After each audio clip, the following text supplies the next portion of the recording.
mais je me devais quand même faire la vidéo de ces deux derniers chapitres. Pourquoi, enfin de ces derniers épisodes, pourquoi? Parce que je crois que le dernier épisode, le 12e, donc je vais faire une live reaction ou quoi, hein, normal. Voilà, donc je suis un peu crevé, excusez-moi, parce que j'ai la jambe pétée et tout. Mais soit, donc dans ces deux derniers épisodes, on fait donc une sorte de focus sur les héros, et pas les mages, comme je fais souvent l'erreur, les héros de rang S. Alors je le dis tout de suite, concernant l'analyse des seiyuu et des trucs comme ça, je suis désolé, mais je peux pas faire les montages ou quoi que ce soit, ni même vous donner les noms.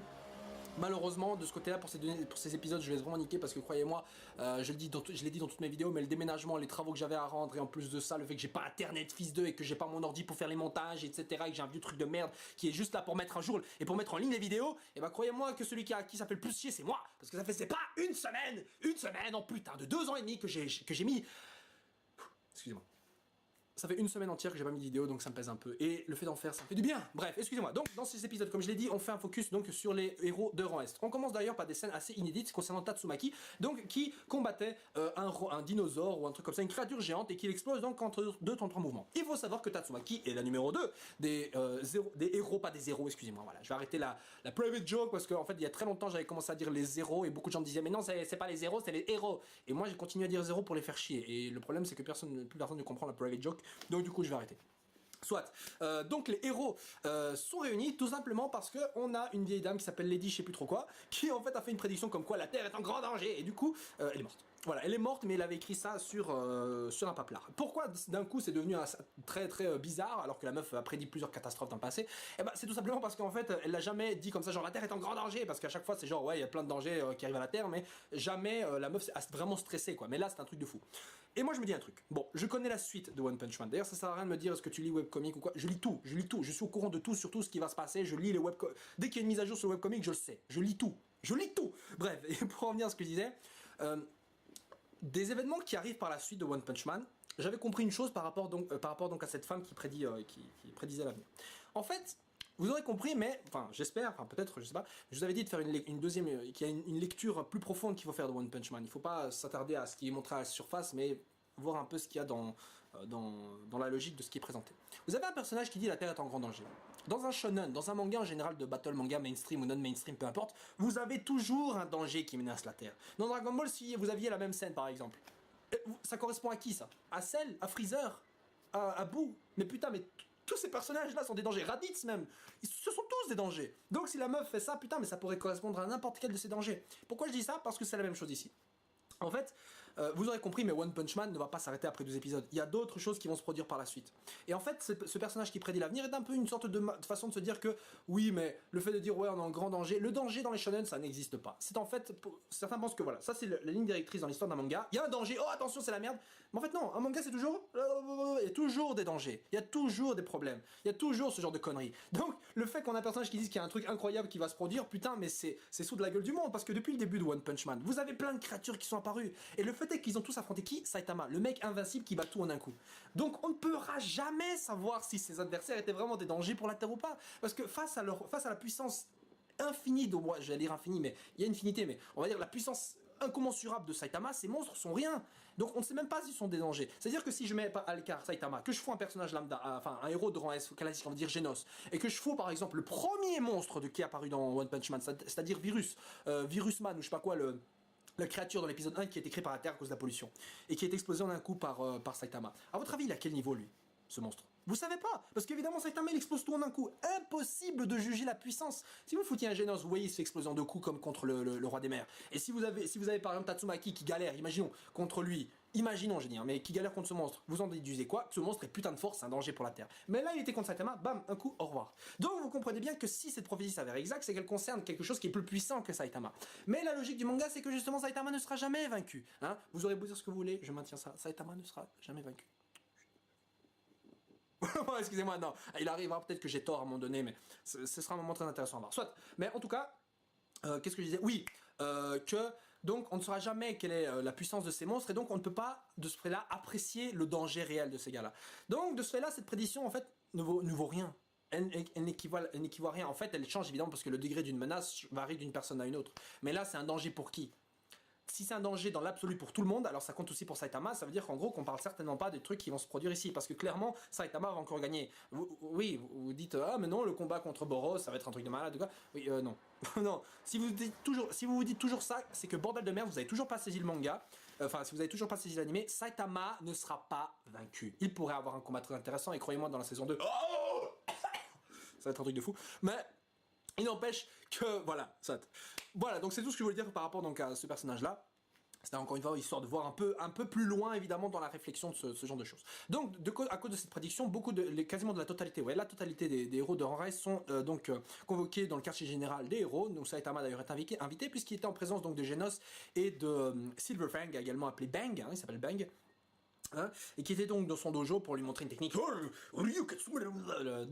Fist Crushing Smash Rock, je sais pas quoi le nom en anglais, soit donc des techniques plutôt pas mal, voilà, une technique au corps à corps sympathique mais qui n'intéresse évidemment pas Saitama, le mec évidemment qui explose tout, putain, parce que Saitama, je vous rappelle, il n'a aucune technique, il a juste la force, la vitesse, les réflexes, tout ce que vous voulez, mais il n'a pas de vraie technique. C'est un truc d'ailleurs qui sera plus exploité dans la saison 2, mais je vous en dis pas plus. D'ailleurs, petit teasing sur la saison 2, puisque dans cette scène, dans le dojo, hein, où il était question qu'en gros, voilà, pourquoi est-ce que Bang n'a pas d'autres disciples à part Charanko, enfin, je sais comment ça qu'ils appellent, hein, le mec, le seul disciple qui reste, tout simplement parce qu'ils ont tous été battus à mort par un gars qui s'appelait Garo.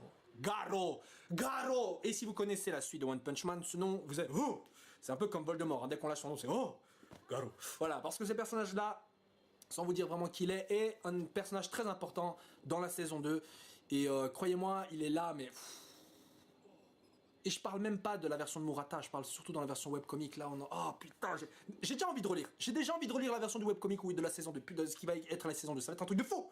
Bref, d'ailleurs, je vais dire un truc là-dessus, pas très important, mais je vais garder ça plutôt pour la vidéo de l'épisode 12, hein, concernant donc Murata et ses projets. Donc, pour en venir à l'épisode, donc ils sont convoqués, et là on voit donc la quasi-totalité donc des héros de rang S. Donc on voit donc Atomic Samurai, le numéro 4, donc qui comme son nom l'indique est un samouraï. Pourquoi atomique? Parce que moi je me suis dit parce que la manière dont il découpe, ça découpe jusqu'à niveau atomique, cellulaire, je sais pas quoi là. Donc ça découpe en tellement petits morceaux au niveau atomique quoi, enfin soit.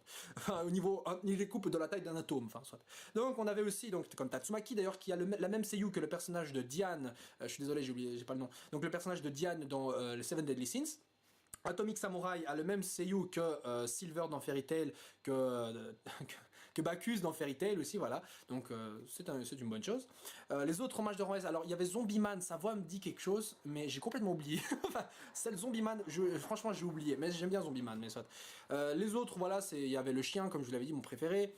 C'était Watchdog ou Dog Watch, ou je sais plus, j'ai oublié son nom. Il y avait Flash, je sais plus quoi, le mec aux cheveux longs.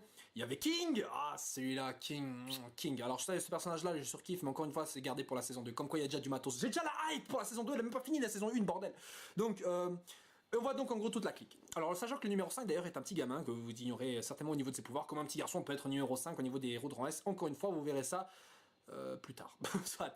Donc du coup ils sont réunis, ils sont mis au courant pour le danger, sachant que d'ailleurs le numéro 1, Blast, n'est pas présent. Mais d'ailleurs la manière dont c'est présenté c'est assez drôle. Hein. Mais si vous regardez bien, les héros de rang S sont présentés genre celui qui est tout en bas à celui qui est tout en haut. Donc on passe du numéro, je crois qu'ils sont 16, 17 je crois. Donc 3, donc du 5, 4, 3, et on s'arrête à Tatsumaki numéro 2. Puis on passe à l'absent numéro 1 qui est donc Blast, sachant que le numéro 6, Meta Knight, tout ça j'ai oublié, n'est plus là. Et juste après le numéro 1 on a Saitama, comme quoi pour dire qu'au-dessus de Blast il y a un héros plus puissant que ça, Saitama. Bon voilà, c'est un petit détail.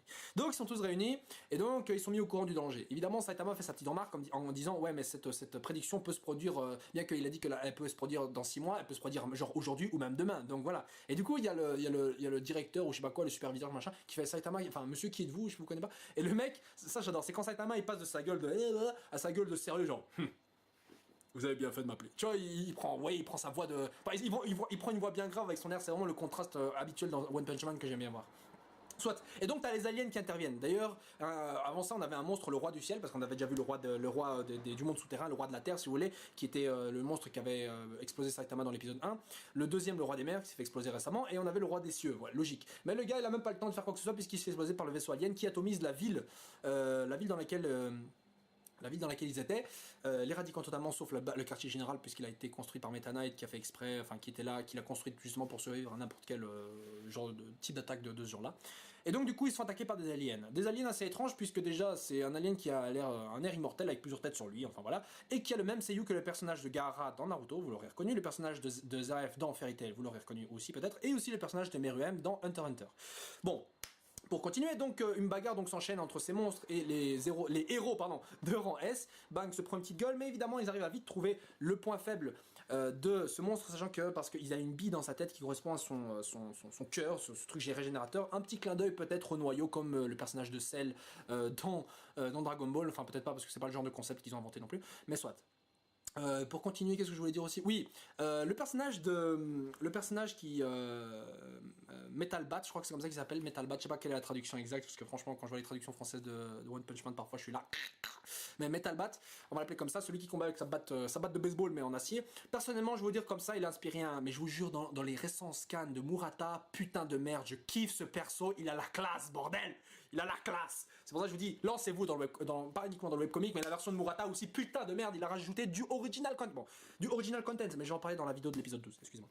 Donc, du coup, Saitama, lui, il attend même pas puisqu'il entre dans le vaisseau directement. Et là, il fout un peu le bordel en espérant tomber sur Big Boss. Enfin, il sait pas trop qui est Big Boss vu que comme il explose tout le monde en un coup, il est possible qu'il ait tué le Big Boss sans le faire exprès. Ce qui était assez drôle personnellement. Du coup, il tombe sur le deuxième Big guerrier parce qu'il y a le meilleur guerrier, c'est celui qui est à terre. Il y en avait un autre que Saitama a explosé entre temps. Et il y avait ce gars, j'ai oublié son nom tellement il est long et chiant à retenir, mais qui est en tout cas une sorte de tentacule pieuvre machin, qui combat avec des pouvoirs télékinésiques. Il se fait vite exploser. Et justement, Saitama arrive donc nez à nez avec le Big Boss qui s'appelle donc Boros. Alors certains l'appellent Bolo ou Bolos. Personnellement, c'est pas les genre de bolognaise, bolos, kim bolos. Non, je préfère l'appeler Boros. Voilà, c'est fait, c'est classe ou Boro, enfin Boros, peu importe, je vais l'appeler comme ça. Donc soit fuck, pas de commentaire. Donc du coup, il explique en gros que s'il vient sur la Terre, c'est parce c'est un pirate de l'espace qui s'appelle les pirates Dark Matter ou Matière Noire ou Matière Sombre, je sais pas quoi. Donc il erre à travers l'univers parce que c'est un peu le big boss de l'univers, parce que voilà, il y a très longtemps, dans une planète qui l'attaquait, quelqu'un lui a prédit donc qu'il allait trouver un formidable adversaire qui lui donnerait le combat qu'il désire tant. Et évidemment, il a suggéré aussi que c'était peut-être aussi parce que le gars qui lui avait dit ça pour que justement il se casse. Donc on s'en fout. Le fait est que justement Boros est là et que donc il attaque les planètes en espérant trouver un adversaire à sa mesure. Et il tombe donc sur Saitama parce qu'il sent une incommensurable puissance émanant de lui. Et donc commence le combat. Déjà Saitama en un coup, bam, il le met à terre. Beaucoup de gens pensaient quoi, c'est fini? Et évidemment que non, puisque Boros portait une armure qui scellait son incommensurable pouvoir. Et à ça, qu'est-ce que t'as? Saitama il fait quoi?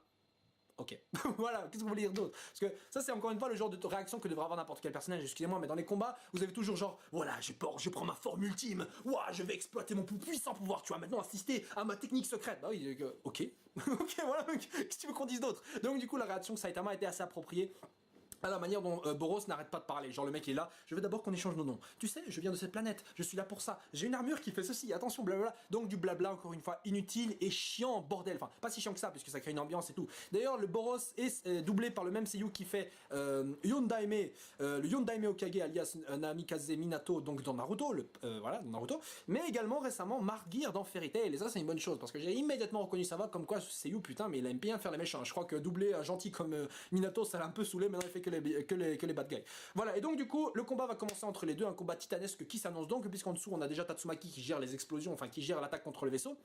Hein, et on a d'autres personnages comme King évidemment qui ont l'air d'être dans la hype puisque ce King est désigné comme étant l'homme le plus puissant de la Terre. Hein. C'est pas parce qu'il est numéro 7 ou 6, j'ai oublié, qu'il est techniquement le plus faible puisqu'il a déjà le titre de l'homme le plus puissant de la Terre. Bon, c'est vrai que la deuxième n'est pas vraiment une humaine, le troisième si, mais voilà, donc c'est des titres qui varient un peu à savoir. Bref, sur ce les gens, je vous laisse, on se retrouvera pour la prochaine vidéo de One Punch Man qui sera une live reaction, j'espère, enfin on va voir, j'essaierai de le faire. Donc sur le 12e épisode, sur ce je vous laisse et à la prochaine. Ziou.